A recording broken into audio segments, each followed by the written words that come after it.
उन्होंने कहा I love, हम नाम नहीं लेंगे, नहीं इसलिए नहीं लेंगे कि अपना मामला नहीं है तो अपन क्यों लें, अपने देवी देवताओं का हम लेंगे, हमारे कम हैं क्या? अच्छी बात, आई लव मोहम्मद ऐसा कहा, अच्छी बात, क्या बुराई, कोई बुराई नहीं।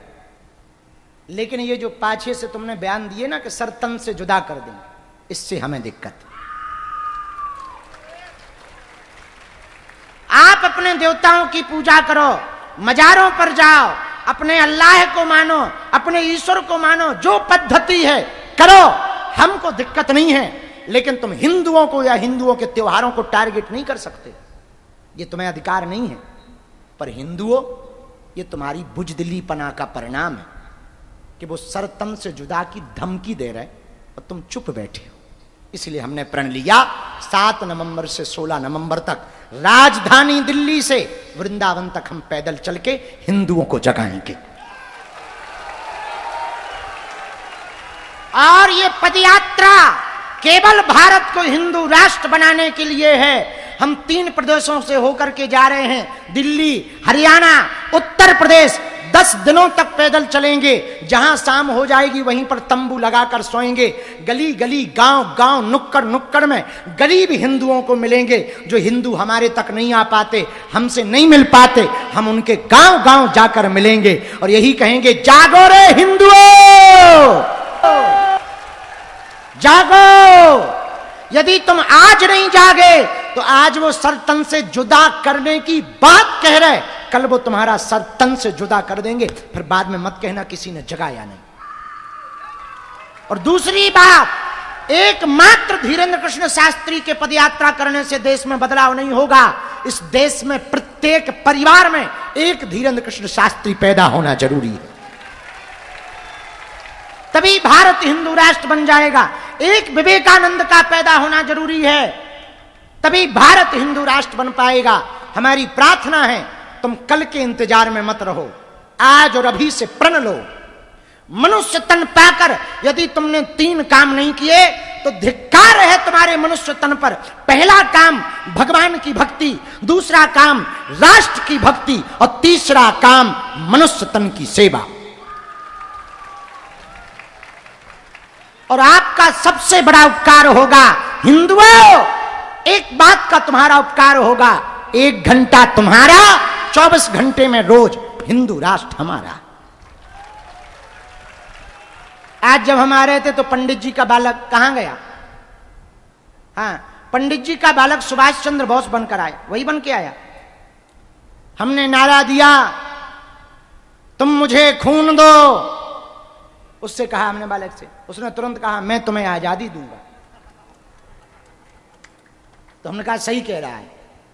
तो हमारे ही मन में प्रश्न उठा कि अब किससे आजादी चाहिए? अंग्रेज तो भारत छोड़ गए, अब किससे? हमने कहा अंग्रेजों से तो भारत स्वतंत्र हो गया, अभी जातिवाद की जो गुलामी इस भारत के मस्तक पर चढ़ी हुई है, इस भारत को अभी उस गुलामी से भी आजाद कराना आवश्यक है।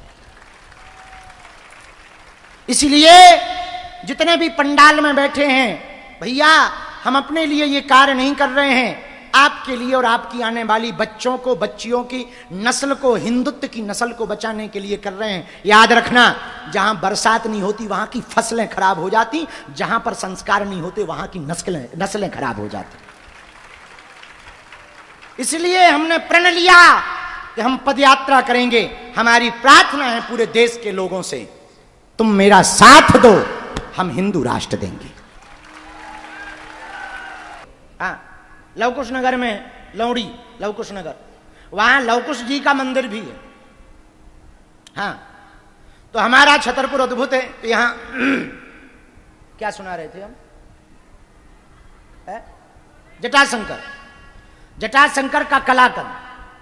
हाँ, हमने बहुत सत्यनारायण बांची, वहां खूब सत्यनारायण बांची, रिक्की भी खूब गए, खूब आनंद लिया। वहां के कलाकंद में हा क्या मिठाई बनाते हैं साहब, इलायची की वो खुशबू आती है। आपका नाम भी जटाशंकर है? जय हो, चलते फिरते जटाशंकर है। हो गया कल्याण। वाह वाह, बहुत अच्छा। हमारे यजमान जी हैं जो अजय राय जी, उनके पिताजी का नाम ही जटाशंकर है। अब बताइए, जो स्वयं जटाशंकर हों, न जटाएं हैं फिर भी जटाशंकर है, और आज तो आप बिल्कुल ही घुटमन हो। कम से कम बड़े बाल तो होते तो जटाशंकर होते। पर अब बताओ, जिनका नाम ही जटाशंकर है उनकी हम चर्चा कर रहे हैं, वो बगल में बैठे। एक बार हम यहाँ दरबार लगाए थे, छोटा सा रूम बना था हमारा, तो लंबी लाइन लगती थी, लंबी, एकदम लंबी लाइन। तो एक बहन जी का नंबर नहीं आया, तो उनने एक तरकीब निकाली मिलने की। उनने क्या किया, बाल ऐसे खोले, तो सेवादार डर गए। बोले कौन? बोले मैं काली माता। सेवादार दौड़े दौड़े आए, बोले गुरुजी काली आ गई।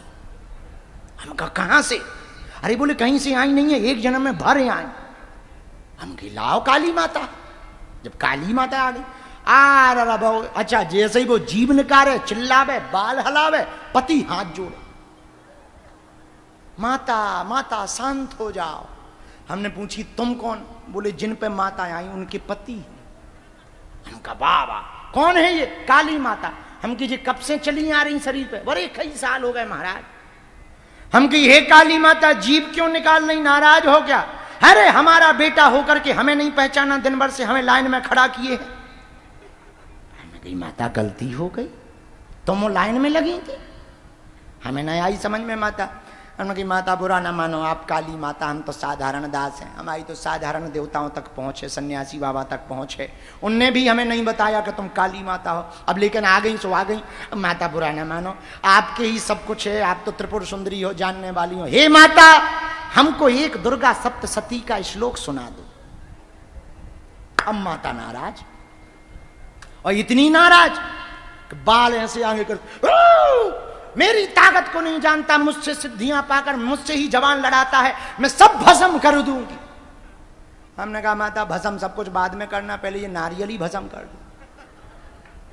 अब माता और नाराज, गलत जगह फंस गई। हम कही हे माता काली माता, कहां से, कौन काली हो? मैं कलकत्ते वाली। अरे हम की मान लिया कलकत्ते वाली। हम की फिर तो मंदिर सूना होगा। अब भी और नाराज हो गई, भयंकर नाराज हो गई। अब तो हमारे यहाँ जो मुकदर उकदर रखा था उसको लगी तोड़ने। अरे हम की बोना तोड़ो, कुछ लकड़ियां नहीं हमारी कल से फटी हैं, बे तोड़ दो। अब भी और नाराज, जैसे ही नाराज तो हमें पर भन बना के, थोड़ी देर तो हमें मजा आया, और हमें ज्यादा हंसी आवे पर गुस्सा जरूर आती। तो थोड़ी देर तो हम मजा लेते रहे, फिर आई हमको गुस्सा। हमने लिया अपने गुरुजी का नाम। हम कहा काली माता, और बताओ मुन्ना से कब से नहीं मिली हो? जीभ तुरंत बाहर हो गई। और उसके पति की उसकी लड़ाई मुन्ना नाम ही से रोज होती, और हमने जलत पे नमक छिड़क दिया। जैसे ही कहा मुन्ना से कब से नहीं मिली हो, हमने कहा माता परसों तो बात भई थी उसे।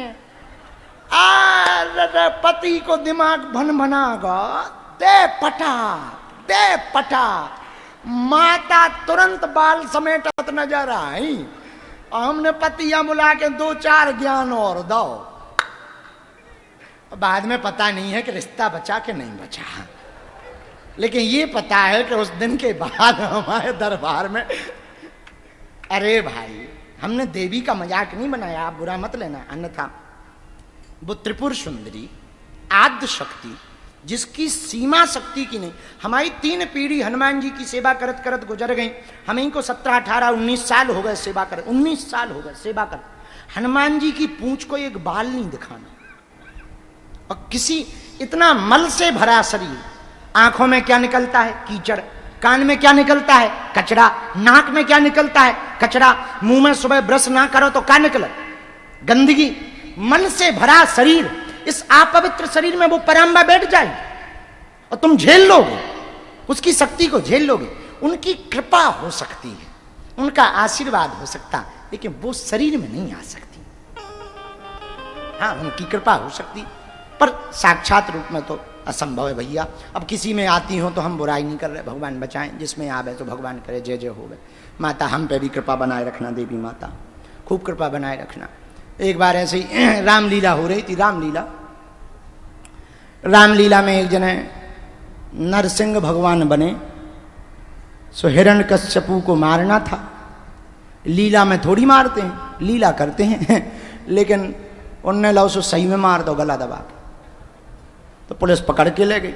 बोले क्यों तुमने हिरण्यकश्यपु को क्यों मारा? बोले हम भूल गए थे, हमें नहीं थी ध्यान, हमें लगा हम नरसिंह हैं, ये हिरण्यकश्यपु है, ये राक्षस है, मार डालो। बोले हमने मार दिया। लेकिन वो आदमी बहुत भाव के थे, उनने जानबूझ के नहीं मारा था, भाव में ही मारा था। फिर क्या, दूसरे दिन जज भी बड़ा समझदार था, बोले एक काम करो, अब रामलीला फिर से करो। बोले क्यों? बोले तो जेल में करवाओ, और जेल में रामलीला करो और इसको दशरथ बनाओ और राम जी का वनवास कराओ, फिर देखे जो मर लो के नहीं मर लो। सो दूसरे दिन फिर रामलीला हुई जेल में, उसे दशरथ बनाया। राम राम कह राम कही, राम राम कही राम, 6 बार राम राम कह के दशरथ जी मरे। तो सच में इसने प्राण त्याग। कुछ ऐसे भी भाव वाले होते हैं जिनके अंदर वास्तविक भाव आ जाता है, लेकिन कुछ तो कुछ ही होते हैं। अब आजकल तो हमारे यहाँ भी रामलीला हो रही, रामलीला तो राम ही लीला है। इनके गांव में रामलीला हुई, नरेंद्र के गांव में, तो जो हनुमान जी बनने थे उनका शाम को पेट खराब हो गया। तो कहा कि अब नए हनुमान जी खोजो। से एक दूसरे हनुमान जी खोजे गए, उनसे कहा कि तुम्हें हनुमान जी बनना। बोले हम आज तक हनुमान जी क्या साधारण बंदर नहीं बने, हनुमान जी क्या खाक बन। अरे बोले तुम्हें क्या लेने देना, बन जाओ, कोई दिक्कत नहीं। तो जो व्यास जी थे वो बोले हम सब संभाल लेंगे, जो हम पीछे से बोले तुम भी वही बोलना। बोले बिल्कुल। अब कहा कि आज गांव की रामलीला, तो गांव ही गांव के कलाकार, तो उन्हें जबरदस्ती पूंछ ऊंछ लगा दी, मुंह लगा दिया, मुकुट लगा दिया। अरे बोले बन जा, बैठ जा, कुछ नहीं होता है। तो वो भी डरते डरते बन गया। बोले आज की रामलीला में अशोक वाटिका की लीला होगी, हनुमान जी पेड़ पे बैठेंगे। तो बोले पेड़ कहां से लाएं? अरे बोले एक बल्ली गाड़ दो, बल्ली, बल्ली जानते, लकड़ी, लकड़ी गाड़ दो, बल्ली, बल्ली। अच्छा बल्ली गाड़ दी और उस पर बैठने का बना दिया, इनको चढ़ा दिया, पर्दा खोला, ताली बजी, ओ हो हनुमान जी, हनुमान जी, हनुमान जी, हनुमान जी। जैसे ही माता जानकी जी का चरित्र आया कि नीचे मुद्रिका गिराई, तो इनने अंगूठी गिराई। तो माता जानकी जी ने पूछा कि ये मुद्रिका किसने गिराई? जब तक लड़के तो लड़के ही होते हैं, तो गांव वाला एक लड़का पहचान गया। अरे बोले ये तो उन्ना चच्चा है। सो उन्ने लाई सो बल्ली हला दे। जैसे ही बल्ली हलाई सो हनुमान जी नीचे, और नीचे गिरे। सो उधर से सीता जी माइक हो बोल रही, ये बताओ ये मुद्रिका किसने गिराई? तो वो नीचे पड़ा पड़ा बोला चाय जिसने गिराई हो ये बताओ, बल्ली किसने हिलाई? तो कह रहे मुद्रिका, ये बताओ बल्ली किसने हिलाई? तो बोले क्यों? अरे बोले कमर टूट गई हमारी। बोले कमर टूट गई हमारी, चाय मुद्रिका चाय जिसने गिराई हो। ऐसे ही एक गांव का और आदमी बन गया। रामलीला से याद आया तो दूसरा, हमारे गांव के किसी बगल में रामलीला हुई, रावण वध का समय आया, जैसे परसों रावण मरेगा। हमारी गांव के बगल में एक रामलीला हुई, रावण मरे ही ना। तो कही भैया रावण क्यों नहीं मर रहा? रावण बोला हा हा हा हा मैं नहीं मरूंगा। तो कही भैया क्यों नहीं मरेगा? बोले हा हा हा मैं नहीं मरूंगा। अरे बोले भाई मरेगा क्यों नहीं? बोले हम इस बाण से नहीं मरेंगे, हम तो लक्ष्मी बाण से मरेंगे। बोले मतलब? तो व्यास जी की तरफ देख के बोला पिछले साल का पेमेंट और इस साल का पेमेंट अभी दो तब मरूंगा। अब आदमी लगे हंसने, बोले गजब खाज हो गई। तो व्यास जी ये सारा करें, अरे मर जाओ बाद में ले लेना। बोले पिछले साल भी हम मर गए थे, 10 रुपया दे थे, 700 रुपया पिछले साल के, 1500 इस साल के, दोनों मिला के दो और 100 रुपया एक्स्ट्रा। तो व्यास जी बोले अब 100 एक्स्ट्रा करके? बोले वाह ये ओवर एक्टिंग करी, इसके भी तो चाहिए। और रावण हंसे और ये सारा घर भी, अरे हम दे रहे मर जाओ। मैं नहीं मरूंगा। कहीं बड़ी आफत हो गई, अच्छा रावण है, मर ही नहीं रहा है। ले ये आ गया रावण, बोले मैं नहीं मरूंगा। अब फिर क्या, व्यास जी ने बेचारी ने अपना कुर्ता निकाला, रुपया निकाले, तो उसने अपना कुर्ता खोला, रुपया अंदर डाले। अब बोले राम जी से अब मारो बाण, अब मारो, अब मर जाएंगे। और जैसे ही बाण मारा सुगिर। अब बताओ, अब तो एक समय था रामलीला का बड़ा आनंद का, राम जी के प्रति बड़ा भाव रहता था, बड़ी श्रद्धा रहती थी। अब आजकल तो हास्य मंच बन गया है रामलीला भी, लेकिन ठीक है, कम से कम तुलसी मेरे राम को रीझ भजो या खीज, खेत पड़े को जाम है उल्टो सीधो बीज। उल्टो या सीधा कैसा भी गिर जाए, बीज गिर जाए तो वो जम पड़ता है। ऐसे ही भगवान का नाम है, उल्टा लो या सीधा लो, प्रभु के द्वारा काम तो हो ही जाता है।